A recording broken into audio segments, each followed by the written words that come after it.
Hey guys, welcome back. 3 days ago, I posted a video on Thanksgiving turkey. The title was actually Thanksgiving turkey. And I showed us one other way that we can prepare turkey for our guests this Thanksgiving season. Today, I'm bringing to you another Thanksgiving episode, this time fried turkey. Some people may not like baked or broiled turkey. They may prefer their turkey fried. So today, I'm going to show you how you could actually fulfill these options, meet the needs of your guests without having to stress so much. So if you're just tuning in, this is Food Braggers Network. Guys, since I am going to fry, it means the house is going to smell of all kinds of ingredients. So what I always do to prevent that is, first of all, make sure that I raise the air. In other words, I send other kind of scents into the air that will mask the scent of the food that I will be preparing. Therefore, my house still stays fresh even during and after cooking.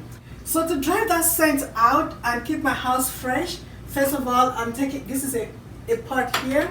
I'll put it on the stove and I'm going to empty a cup of water. I have already measured that into that pot. And what I have here is orange rind. So I'm going to throw that into that pot. And I have here a bottle of rice vinegar. I'm just going to pour in a little bit of it. You could measure, well, there about maybe 2 tablespoons of it. And I then have balsamic vinegar. I am just going to pour in a little as well. And I'm going to allow that to boil, and the freshness from these ingredients are going to be all over the house. That is what you'll be smelling if you come into this house, even after I have finished cooking. So while that is boiling and aerating the whole place, I'm also going to light my candle. I do have this candle that I love very much. It's lavender. You could use any kind of candle, but this, I really like the scent. So I'm also going to turn that on and I'm going to leave it in my living room.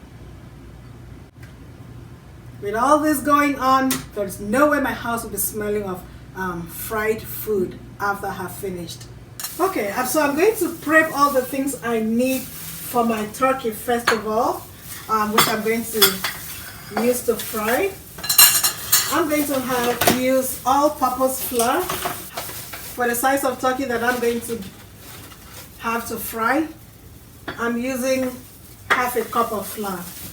You can use as much as you need to batter the turkey. So now I'm going to season that flour. I'm going to use black pepper. It's all to your taste.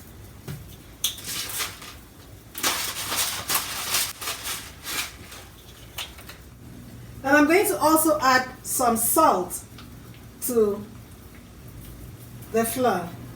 Like I said, everything is to your taste. I'm going to stir that up and toss it aside. Then the next thing I'm going to prep are my eggs. I'm going to use 2 eggs for my 11-pound turkey. My turkey was 22 pounds. The one I made on 3 days ago, I divided that into 2. So today I'm making an 11-pound turkey. I'm going to use 2 eggs. So I'm just going to use the whole egg. I'm going to crack open that egg.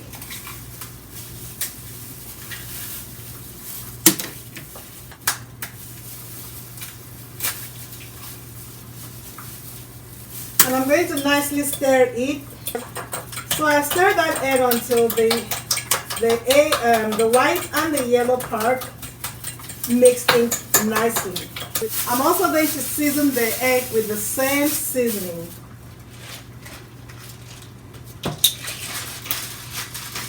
A little bit of black pepper. Remember, we already added some to the flour. So a little bit of black pepper and a little bit of salt.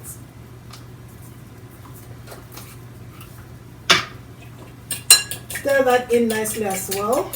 And then toss it aside. Now This is the turkey that I'll be working on.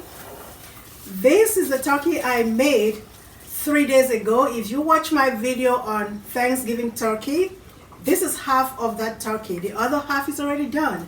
It's not yet Thanksgiving, but it is gone because it was that good. This part I saved it so I can show us how you could also fry part of that turkey, either for your guests. If you have guests who have different needs, you can also still provide them with fried turkey, baked turkey, or whatever they need. Or you can also preserve this. Let's assume that after Thanksgiving, you are still left with a whole lot of turkey.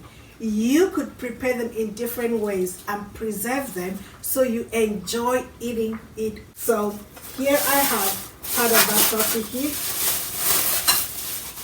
and I will be frying this.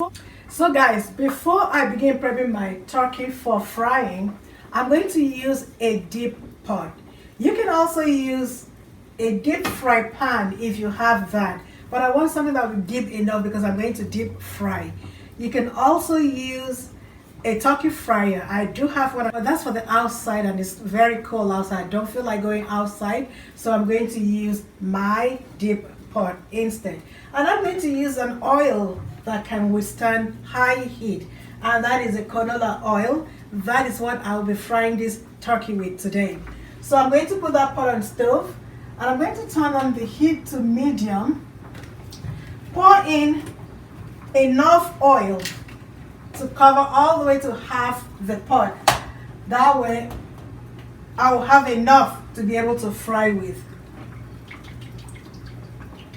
Depending on what kind of pot or pan you're using, I'm not measuring. All I know is that I need it to be all the way out to half of that pot. That is going to be warming up whilst I'm prepping the turkey, so that by the time that is ready, my turkey is ready, my oil also will be ready for me to fry in.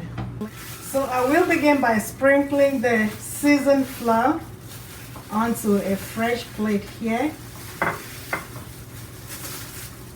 And I'll bring out the turkey that I'm going to prep for frying.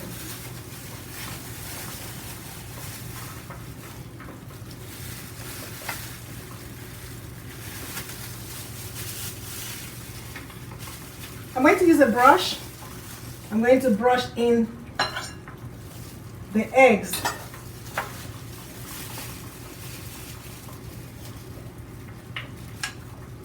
Every part of this turkey, I'm going to brush this egg in to give it some nice texture.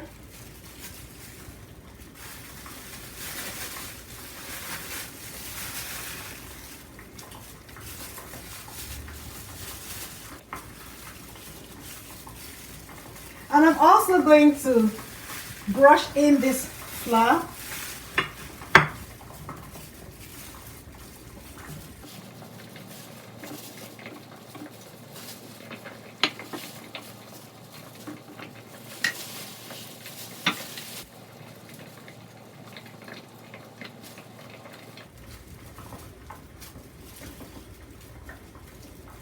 And then brushing the egg again.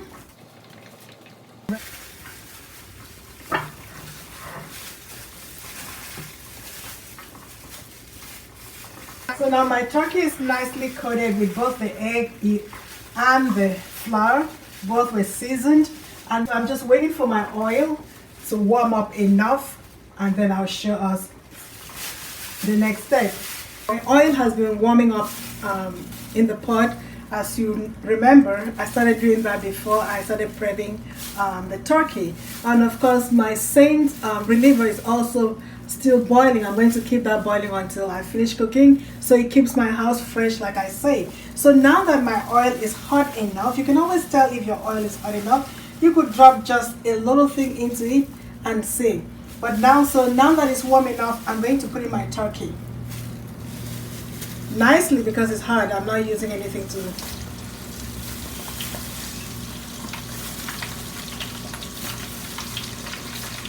One is a bit small, but never mind, every part of it is going to be fried because I'm going to fry one part. I'm going to fry each part for 5 minutes.